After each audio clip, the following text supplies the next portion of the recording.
Здравия всем слушателям, подписчикам моего канала. С вами Виктор Максименков, и в этом видео я предлагаю разобрать уникальную книгу, которая впервые вышла в 1744 году.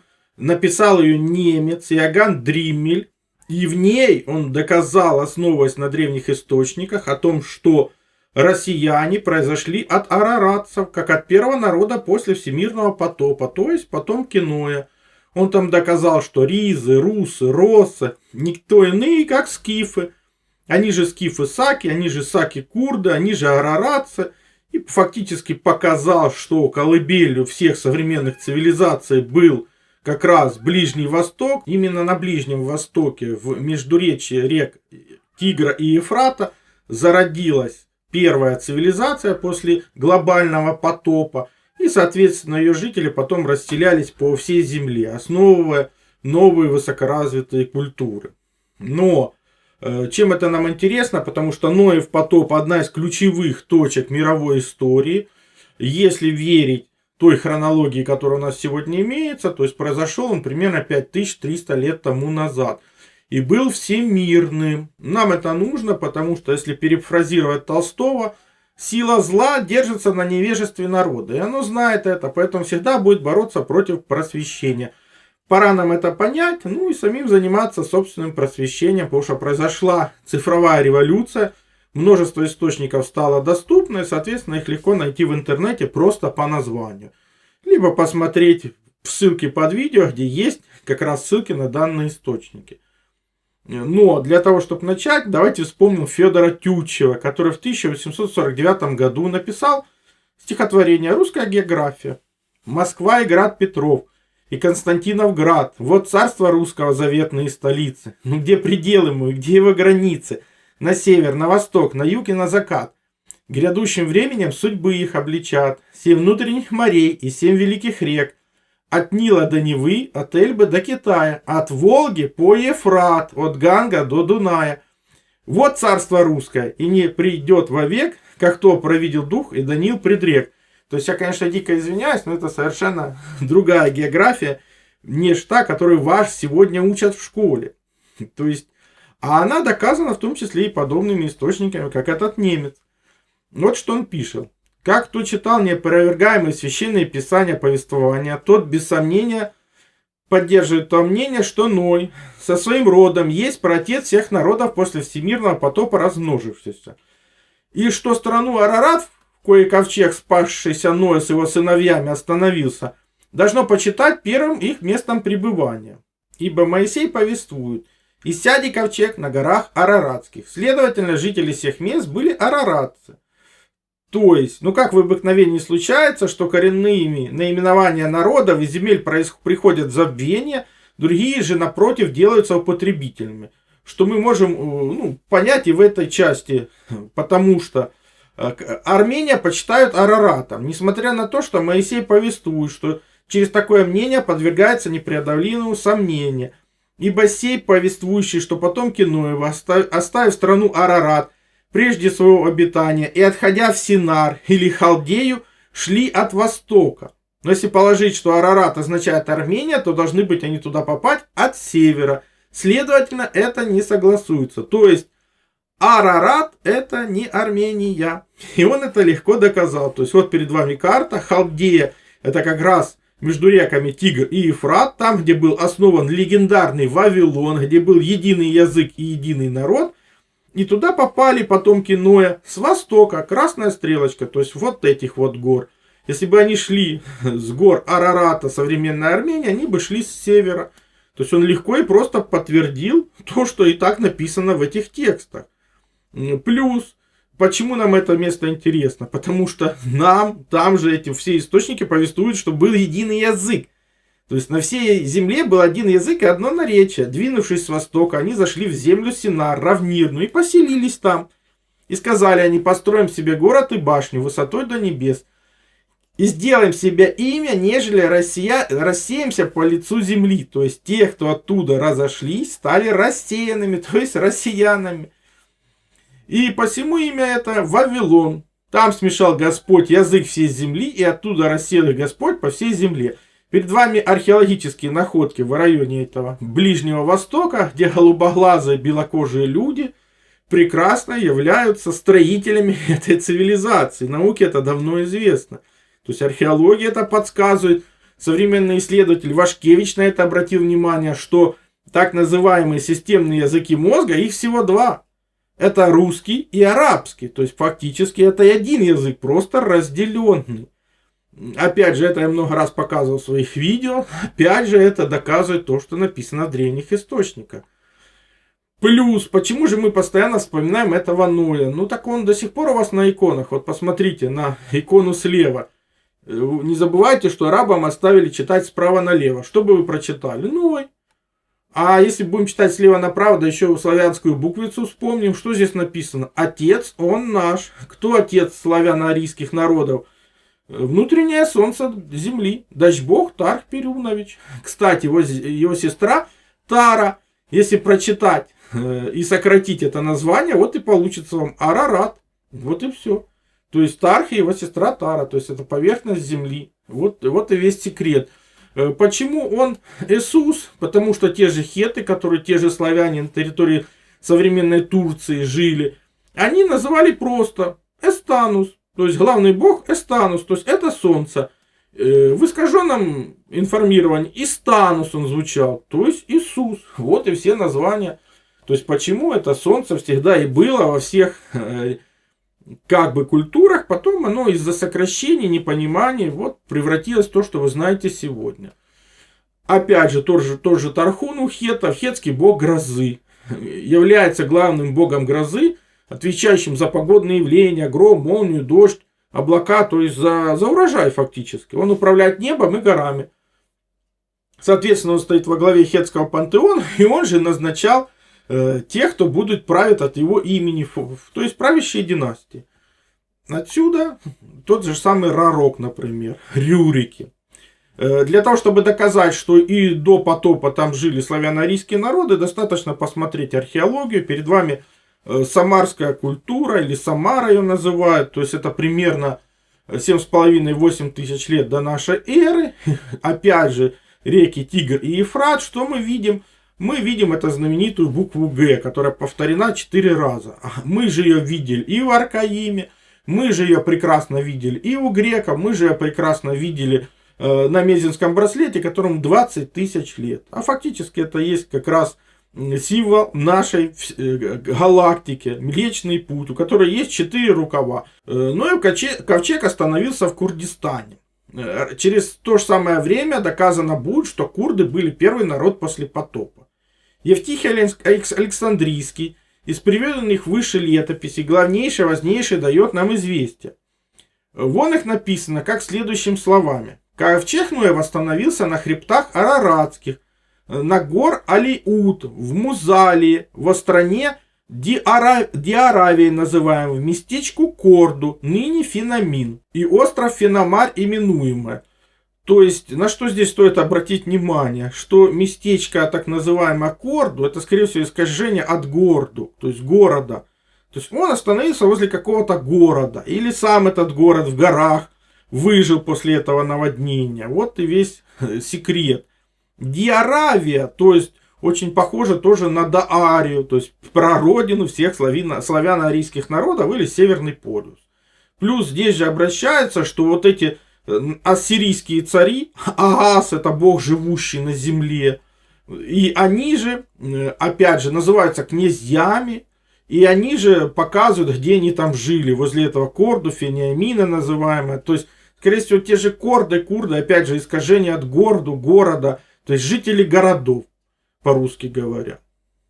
Ну, если показать, например, Аккадское царство, и карту, которая была 4200 лет назад, то понятно, почему здесь лучше всего селиться. Потому что это основные торговые пути, которые затрагивают и Каспий, и Черное море, и Средиземное, и Персидский залив. И, соответственно, опять же, это, скорее всего, плодородная долина, потому что очень много пресной воды от Ефрата и Тигра. Соответственно, отсюда множество сверхразвитых цивилизаций. Ну и первая цивилизация тоже пошла из этого района. Что он пишет дальше? Ноев ковчег дней в Аравии находился до сегодняшних дней, то есть до 18 века.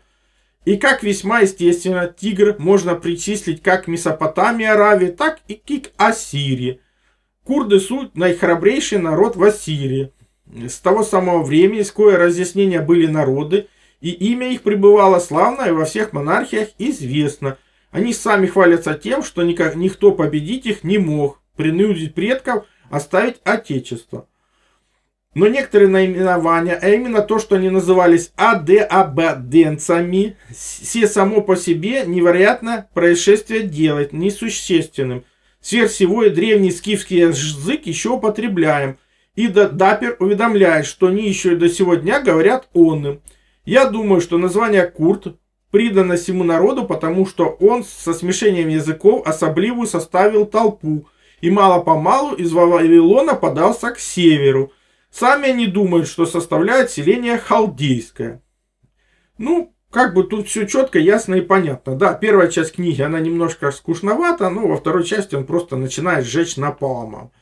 Страна сия составляет большей частью, собственно, Ассирию. Северными странами называются Адиабены. Ибо когда, описывая под именем Курдистан, то включается и вот это Адиабены. Но что о ней пишет Страбон? Что жители называются сакоподы. А сакоподы значит то же, что и саки. Ибо писатели в сих странах определяют жилище саков.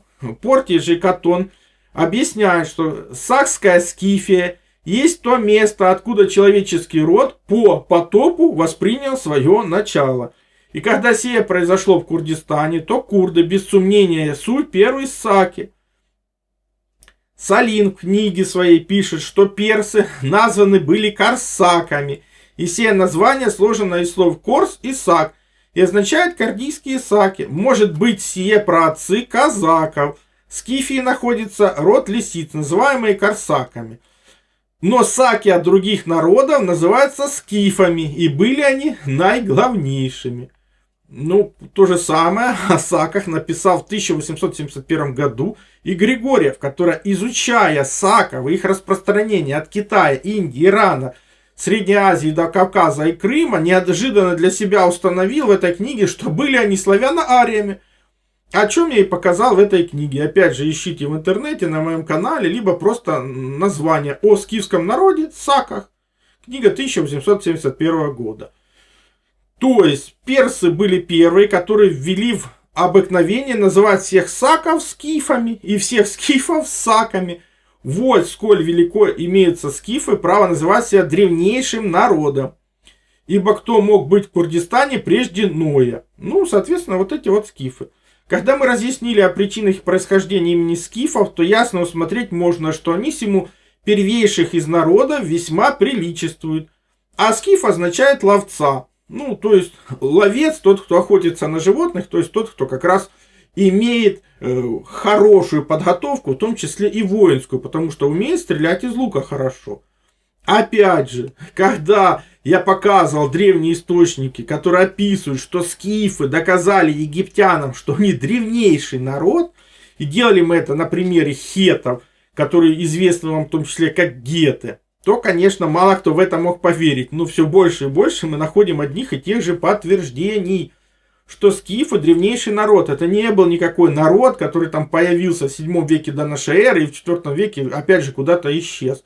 А потерять его пришлось, потому что он жил по всей земле, в том числе и в Америке. И все так называемые высокоразвитые цивилизации пошли от скифов. Вот и весь секрет. Ну, посмотрите мои предыдущие видео, все есть на канале. А мы продолжим читать эту уникальную книгу. Итак, ловцы были наипроворнейшие в поражении, наилучшие, храбрейшие, суровейшие военные люди. По всем причинам Неврот в Священном Писании называет ловцом для ловитвы зверей, но и для победоносного оружия и мужества. Ибо слово «ловец» изъясняет воном следующим образом. «Се начать быть исполин на земле, и сей исполин ловец пред Господом Богом.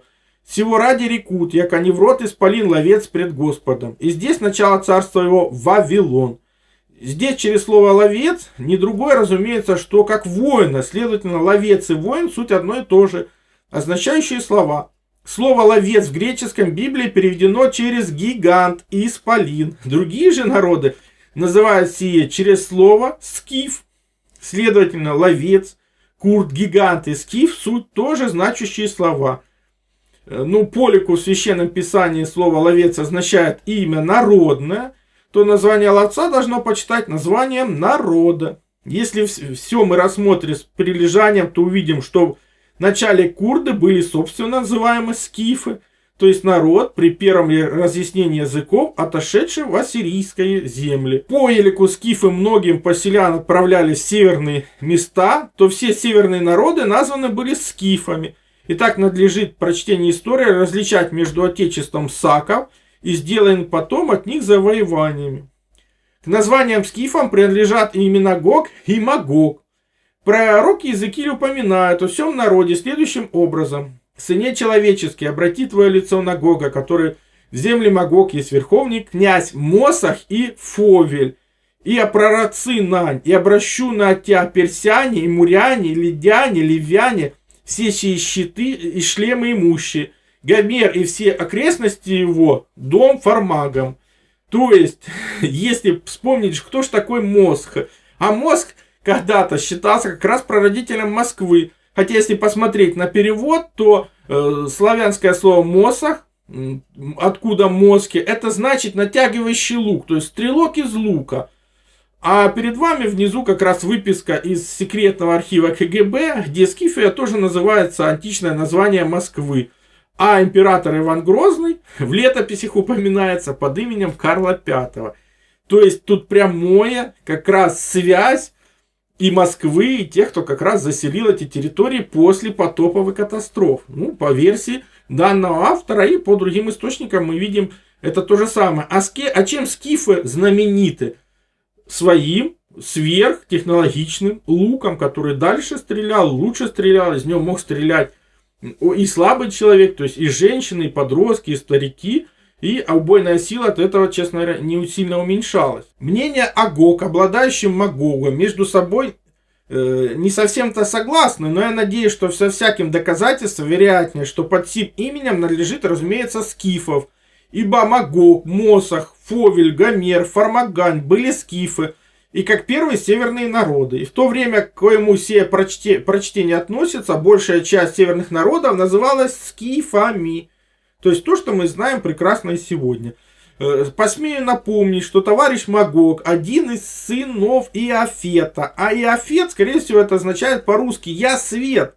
То есть светлые люди, четвертый сын Иофета, Иван, от которого произошли все греки.